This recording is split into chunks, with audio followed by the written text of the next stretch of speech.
지난주에 저는 산에를 한번 갔다 왔거든요. 근데 산에를 갔더니 야, 이게 곳곳에서 진달래가 만발했습니다. 예, 굉장히 진달래가 많이 피었어요. 아주 산이 이제 보기가 좋고요. 또 이제 조금 더 있으면 산에는 이제 새싹들이 그냥 막 아주 푸릇푸릇하게 이제 필 때가 됐거든요. 아직 이제 그 나무에서 이제 그 싹이 움트는 모습이 얼마나 예쁜지 몰라요. 예, 그런가 하면 이제 밭과 논에서는 이제 그 우리 인간들에게 열매를 주기 위해서 많은 식물들이 이렇게 자라게 될 것입니다. 우리가 생각해 볼 때 모든 식물이 가장 열매 맺기 좋은 첫째 조건은 무엇인가? 우리가 한번 짐작해 보면 토양이에요. 토양. 예, 열매를 맺기에 가장 좋은 조건이 비, 공기, 바람, 햇빛 다 중요하겠지만 다 중요한 가운데 그중에서 가장 첫째 좋은 조건이 토양입니다. 예, 토양이 그 땅이 어느 상태인가에 따라서 좋은 열매를 많이 맺고 그렇지 못하게 되겠지요. 사람도 역시 마찬가지입니다. 사람이 어떤 환경에서 우리가 자라고 어떤 환경에서 생활을 하고 또 특히 우리 마음이 어느 곳에 있느냐에 따라서 우리 인생이 달라진다는 얘기예요. 예, 이거는 성경이 가르칩니다. 역시 우리가 율법, 하나님의 말씀에 우리 마음에 뿌리가 잘 내리면 우리 삶 속에 열매를 맺는 것은 당연한 것입니다. 당연해요. 우리 마음이 하나님 말씀에 뿌리를 내렸는데 우리 이 삶의 열매가 없다라고 하면 무엇이 잘못됐죠? 먼저 하나님의 말씀이 잘못된 거예요. 우리 마음이 확실하게 하나님 말씀에 딱 뿌리를 내렸는데 우리 삶 속에 열매를 못 맺는다고 그러면 말씀에 문제가 있죠. 그런데 저와 여러분 분명히 우리가 확신하는데 하나님의 말씀은 전혀 무리가 없습니다. 열매 맺는데 무리가 없다는 거죠. 그래서 우리의 마음이 하나님의 말씀에 뿌리를 잘 내리는 신앙이라고 하면 좋은 열매를 맺는 것은 당연합니다. 말씀에 뿌리를 내렸다는 것은 영적 생활에 튼튼한 토대가 있다는 얘기입니다. 할렐루야. 우리가 생활하면서 저와 여러분은 이제 하나님께서 보내주신 그 크신 사랑의 표현, 그러니까 예수 그리스도의 희생으로 말미암아 저와 여러분은 구원받았습니다. 이제 우리가 남은 일은 구원받은 하나님의 백성으로서 이 땅에서 열매를 맺는 것이에요. 열매를 맺는다는 것은 우리 영적 생활에 튼튼한 토대가 준비되어 있다는 얘기입니다. 오늘 본문을 읽다 보면 오늘 본문에서 우리는 성경 어떤 다른 대목을 우리가 생각할 수 있는데요. 그것은 예수님께서 이 땅에 오셔서 먼저 예수님의 제자들에게 하신 그 산상수훈의 설교 말씀이 생각납니다. 산상수훈에 보면 5장에 보면 심령이 가난한 자는 복이 있나니 천국이 저희 것이며 이렇게 말씀하세요. 제자들에게 오늘날 저와 여러분에게 말씀하시죠. 그리고 또 온유한 자는 복이 있나니 그들이 땅을 기업으로 받을 것이요 이렇게 말씀하세요. 또 한 가지를 보면 마음이 청결한 자는 복이 있나니 그들이 하나님을 볼 것이요 이렇게 말씀하거든요. 그러니까 심령이 가난한 자는 천국이 저희 것이요 마음이 청결한 자는 또 하나님을 볼 것이요 마음이 온유한 자는 그들이 땅을 기업을 받는다고 했어요. 이 땅에서 복을 받는다는 거죠. 그러니까 우리 심령이 아주 중요한 것이 심령이 가난. 그러니까 하나님의 말씀을 먹고도 계속 하나님의 말씀을 사모한 자, 하나님의 그 크신 은혜를 계속 사모하는 자, 또 이로 인해서 마음이 깨끗한 자는 하나님을 볼 것이요 하나님의 나라가 그들의 것이요 또 온유한 자, 이로 인하여 마음이 부들부들 경건해지고 이제 그 온유한 자들은 이 땅에서도 복을 받는다 이 말씀이에요. 그래서 이거는 제 생각에 틀릴 수도 있고 말 수도 있는데요. 이 땅에서 많은 것을 누리고 소유한 자들 보면 거의 다 물론 이제 부모로부터 많은 재산을 물려받은 사람도 있는데 그렇지 않는 사람들 가만히 보면요 뭔가 다르는데 그 중에서 뭐가 다른 것은 제 이게 생각입니다. 마음이 아주 온유한 자들이에요. 그러니까 예수님께서 온유하다고 하는 것은 그 의미는 조금 다르지만 세상적인 의미는 다르지만 세상적으로 봤을 때 마음이 참 뭐가 나지 않고 이렇게 대인관계가 잘 되고 이런 사람들이 뭔가 누리고 사는 것을 볼 수 있어요. 그런데 저도 이 땅에서 뭐 많은 걸 누리기 위해서요 마음을 온유하게 써보려고 하는데 천생이 그렇지 못하니까 참 안 되더라고요. 그러나 분명한 것은 하나님의 말씀으로 뭐가 나는 있는 우리의 저와 여러분의 마음이 이렇게 그 마모가 되고 하나님의 말씀 따라 온유한 자가 된다 그러면 성경에 약속하신 것처럼 물론 우리가 예수를 믿음으로 천국의 백성이 됐지만 이 땅에서도 복을 받을 수 있다 이렇게 우리가 생각해 볼 수 있습니다. 그렇다면 복이 있는 사람이라고 하는 그 의미는 무엇일까? 한번 보니까 복이 있다 하는 것을요 다른 말로 표현했을 때 엄청난 행복을 소유한 사람이다 이렇게 의미를 바꿔서 이렇게 표현할 수도 있더라고요. 복이 있다고 하는 사람이. 그리고 또 혹은 또 최고의 행복을 소유한 사람이다. 복이 있다는 것은 세상 사람들 어떻습니까? 많은 재물을 소유하고 많은 재물을 누리고 또 명예와 권력을 누린 사람을 복이 있다 이렇게 얘기를 할 수가 있지 않습니까? 그런데 성경은 그렇지 않아요. 엄청난 행복을 소유한 사람이다. 또 최고의 행복을 소유한 사람이다. 또 모든 사람이 부러워하는 완벽한 행복을 소유한 사람이다 이런 의미를 이렇게 우리가 바꿔서 얘기를 할 수 있다는 얘기입니다. 저와 여러분요 이미 성경에서 말씀하신 엄청난 행복을 소유한 사람임을 믿습니다. 또 세상 모든 사람들이 저와 여러분을 보고 부러워할 수 있는 최고의 행복을 소유한 사람이고 모든 사람들이 부러워하는 행복한 사람임을 믿습니다. 그래서 복 있는 사람은요 부정적인 삶을 사는 자들과 함께 하지 않는 것이에요. 복 있는 사람은 세상에서 자기만을 생각하고 또 어떤 과정과 상관없이 오직 자신들의 목적을 달성하기 위해서 수단과 방법을 아끼지 않은 삶을 사는 사람들과는 차별을 두어야 된다 이 말씀이에요. 그 잠언서 13장 20절에 보니까 지혜로운 자와 동행하면 지혜를 얻고 미련한 자와 사귀면 해를 받느니라. 할렐루야. 그래서 저는 늘 생각이에요. 이곳에 세상에 어떤 자라도 오라는 거죠.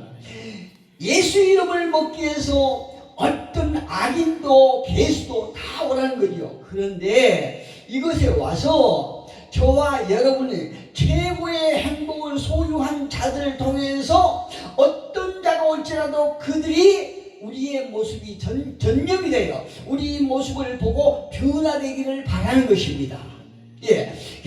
지혜로운 자와 동행하면 지혜를 얻고 미련한 자와 사귀면 해를 받느니라. 지혜로운 자가 누굽니까? 저와 여러분이죠. 미련한 자가 누굽니까? 예수님을 부인하고 세상에서 사는 사람들이 미련한 자들이죠. 그렇다면 복 있는 사람의 영적 상태는 어떤 상태라고 생각하십니까? 오늘 본문에 보니까 악인들의 꾀를 따르지 않는 것이에요. 복 있는 사람이요. 이것이 영적 상태로 보는 것입니다. 왜 그럴까요? 오늘 본문 1절에 보게 되면 복 있는 사람은 무엇을 하지 아니하며 이렇게 돼 있지요.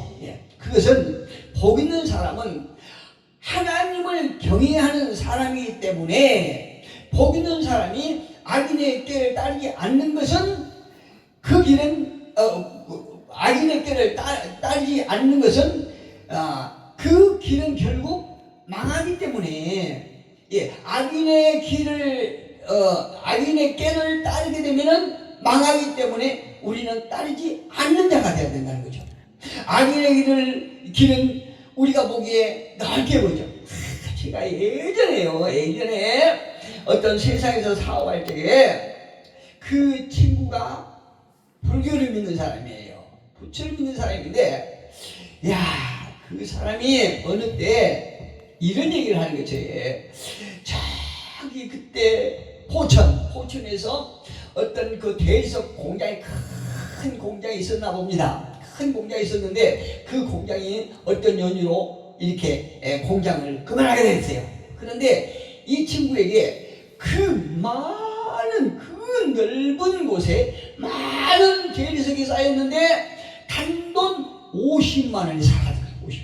그러니까 그 대리석 공장 사장이 굉장히 급한 일이 있었나 봅니다. 50만 원에 사라고 그러니까 20만 원을 계약금 땄거든요. 그때 당시 50만 원이면 꽤 컸거든요. 벌써 한 40-50년 전이니까요. 꽤 컸는데 이 친구가 일단 20만 원을 딱 걸어갖고 계약을 했어요. 계약서까지 완벽하게 떴어요. 그런데 세상에 한 3일 되니까 그 공장을 팔려고 하는데 300만 원을 팔려고 하는 사람이에요. 300만 원. 그래서 이 친구가 20만 원 가지고 3일 만에 그러니까 280만 원, 280만 원. 세상에. 그런데 그 얘기를 듣고요. 참 부럽게 하네요. 참 부럽기도 하고. 나는 그때 당시 예수를 믿었으니까 예수를 믿는 나는 왜 이럴까? 왜 그런 좋은 이렇게 기회가 안 생길까? 이렇게 생각할 때가 있어요. 이처럼 그러나 한 40년 후에 얼마 전에 그 친구를 만났는데요. 그렇게 돈을 많이 벌던 친구가 쫙 망했어요. 너무너무 이참하게 망가지고 우리 집 바로 옆에 조그만 사무실을 해갖고 거기서 만났어요. 한 몇십 년 전에 만났어요. 몇십 년 만에 만났습니다. 만나고요. 딱 상황이 어떻게 되냐. 그때 당시에는 그 사람이 저보다 헐등이 나은 것처럼 보였겠죠. 그런데 지금 상황은요. 저는 어쨌든 하나님의 종이요. 하나님의 놀라운 말씀을 전하는 하나님의 말씀의 전달자지 않습니까? 그런데 그 사람은요. 완전히 세상에서도 밑바닥에 있는 사람이에요. 그래서 길거리 보면요. 저하고 동갑입니다. 그런데 길거리 만나면 아주 정자세를 하고요. 목사님. 이래요. 아주 이 신분이요. 하늘과 땅 차이. 말 그대로 하늘과 땅 차이 됐어요. 그때 당시에는 그 사람 가는 길이 제가 보기에 넓게 보였거든요. 좋게 보였거든요. 그런데 지금은 전혀 다릅니다.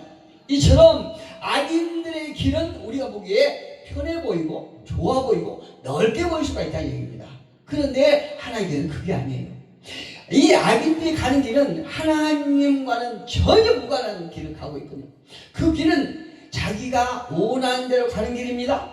자기가 지혜 있다고 하는 그 지혜를 따라 가는 길입니다. 그래서 그런 사람이기 때문에 이런 사람은 오직 하나님과 전혀 상관없는 자기 중심적으로 살아가는 사람들입니다. 1절 보니까 죄인들의 길에 서지 아니하는 것 누가요? 복 있는 사람이. 복 있는 사람은 죄인들의 길에 서지 않는다 이렇게 말씀해요. 여기서 죄인이라고 하는 것은 하나님을 무시하는 사람입니다. 하나님이 없다고 한다든가 하나님을 믿는다고 천국 간 것이 아니라고 생각한다든가 또 생명의 빛 예수 그리스도를 거역한 사람들이에요. 이런 자는 까닭없이 어떤 남을 비방하기도 하고 남을 이용해서 자신의 유익을 챙긴 사람이다. 악인의 죄인들의 꾀를 쫓는 자는 하나님을 믿는 자들이 가는 길에서 완전히 벗어나서 정반대로 가는 사람들이요. 이 사람들 누구라고 부릅니까? 사탄의 백성이라고, 사탄의 종들이라고 그러죠. 예. 죄인의 꾀를 쫓는 사람은 삶의 방향도 목적도 없이 자기 방식, 자기 방법대로 살아갑니다. 그러나 복 있는 사람은 방향도 목적도 없는 삶의 자신의 삶을 맡기지 않는 것이에요. 어디 맡깁니까? 우리 마음이 하나님의 말씀의 뿌리를 내리고 있기 때문에 말씀 따라가는 거예요. 하나님께서 원하시는, 하나님께 기뻐하시는 방향대로 우리가 가는 거거든요. 누가요? 믿는 사람들이 그런다니까. 믿는 사람들 삶이에요. 그리고 세 번째로 보니까, 본문에 보니까 오만한 자리에 앉지 말라고 합니다. 하나님께서요, 이런 사람은요 고의적이고 공개적으로 하나님을 거부하는 거예요. 예, 그것이 자랑으로 생각하는 거예요. 여러분, 하나님 살아계시고 믿습니까? 안 믿으세요? 하나님 살아계심을 우리가 믿기 때문에 이 자리에서 예수 이름으로 우리가 함께 한 마음으로 예배하는 것입니다. 아멘. 어떤 천문학자가요 고성능 망령을 가지고 나와서 이렇게 말합니다. 이 망령곡으로 아무리 전체를 보아도 하나님은 여기도 없고 저기도 없고 통 보이지 않습니다. 이 망원경이 아주 고성능 망원경이고 아주 땅에 기어가는 개미도 보이는데 저는 계속 이 망원경으로 많은 것을 보았는데 하나님을 보지 못했습니다. 이렇게 말합니다. 하나님이 계신다고 그러면 옷깃이라도 보여야 할 거 아닙니까? 이렇게 반문한 거예요. 그래서 나는 하나님이 없다는 것을 확신합니다. 천문학자 이렇게 말한 거예요. 그리고 또 한 의사는요, 나는 영혼을 믿지 않습니다. 영혼을 믿지 않는다고요. 나는 많은 환자들을 수술하고 부검도 했지만 한 번도 영혼을 본 적이 없습니다. 도대체 영혼이 뼛속에 있다고 생각하십니까? 아니면 살속에 있다고 생각하나요? 아유, 하나님은 안 계십니다. 이렇게 말해요. 근데 이 말을 가만히 옆에서 한 할머니가 지켜보다가 천문학자에게 이렇게 물어봅니다. 망원경이 고성능이라고 하셨는데 그럼 그 망원경으로 바람 보셨어? 바람 보았냐고 물어보는 거예요. 바람도 볼 수 없는 망원경으로 어떻게 하나님을 볼 수 있겠어요? 이 천문학자가 오히려 할머니로부터 그냥 피자만 세게 받은 거예요. 그 다음에 할머니가 이제 그 의사에게 말하는 거예요. 의사님, 당신 가족 있나요? 네, 가족 있지요. 그럼 의사는 가족 사랑하시나요? 네, 사랑하고 말고. 그럼 그 사랑이 어디에 있는지 보여줄 수 있겠소? 의사한테 물은 거예요. 뼛속에 있을까요? 아니면 살 속에 있을까요? 한번 보여주세요. 이렇게 할머니가 물은 거예요. 두 사람 다 아무 소리 못한 거예요. 여러분, 하나님은 볼 수 없죠. 그러나 보이지 않지만 계신다는 걸 저와 여러분 확신합니다. 우리 믿습니다.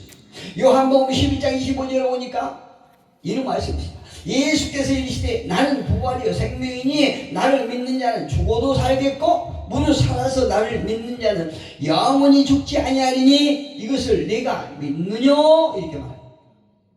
우리가 악한 자들의 삶을 거부하는 이유는 어떤 것이냐면 우리 마음이 기쁘지 않기 때문에 오히려 기쁘지 않기 때문에 그렇습니다.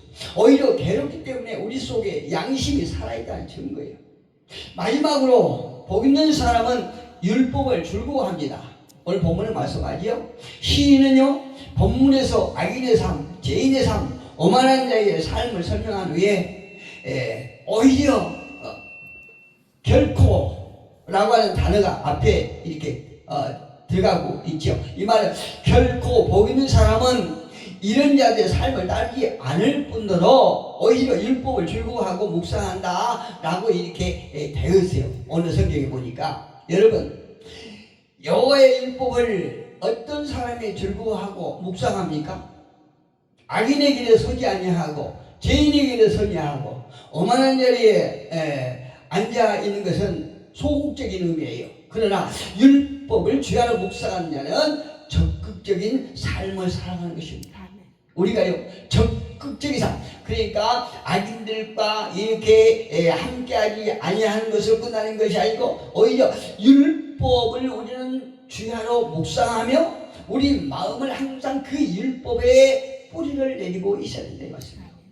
하나님의 말씀의 맛을 맛본 사람만이 즐거워할 수 있습니다. 그 맛을 경험한 자만이, 이것은 하나님의 자녀만이 발견할 수 있는 특별한 경험이죠. 하나님의 말씀을 묵상하는 자는요, 세상에는요 우리의 흥미를 끌고 쾌락적인 것, 쇼킹한 것이 얼마나 많습니까? 참 많아요. 그러나 그럼에도 하나님의 말씀을 즐거워하면서 살아갈 수 있다는 것은 구원받고 영생을 얻은 자들만이 누릴 수 있는 주님의 은혜임을 우리는 믿습니다.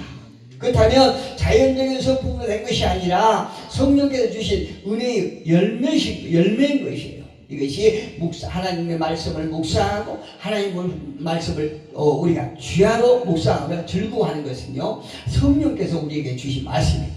시편 119편 3절에 보니까 103절에 보니까 주의 말씀이 어찌 그리 단지요 내 입에 꿀고 하나도 더하나이다. 저는 사실요 평신도 집사 때 말씀을 전혀 몰랐어요. 말씀 믿지도 않았어요. 그런데 이제 하나님의 섭리로 신학을 딱 이렇게 등록을 하고 나니까요 그 말씀이 빨리 들어오기 시작하는데요, 야 놀라울 정도예요. 얼마나 몇 시간을 봐도 그 말씀이 지루하지 않는 거예요. 예, 여러분도 그 경험을 또 생각합니다. 시편 기자는 112편 1절에서 할렐루야 여호와를 경외하며 그 계명을 크게 즐거워한 자는 복이 있도다 이렇게 말씀하세요. 왜 우리가 말씀을 즐거워해야 하고 묵상해야 합니까? 시험거리가 절비한 세상에서 오직 하나님의 말씀만이 우리를 지탱할 수 있기 때문에 그렇습니다. 율법을 즐거워하는 자는 결말은 어떻게 되냐? 본문 3절을 보니까요 그는 시냇가에 심은 나무가 선을 따라 열매를 맺으며 그 잎사귀가 마르지 아니함 같으니 그가 하는 모든 일이 다 형통하리로다. 할렐루야.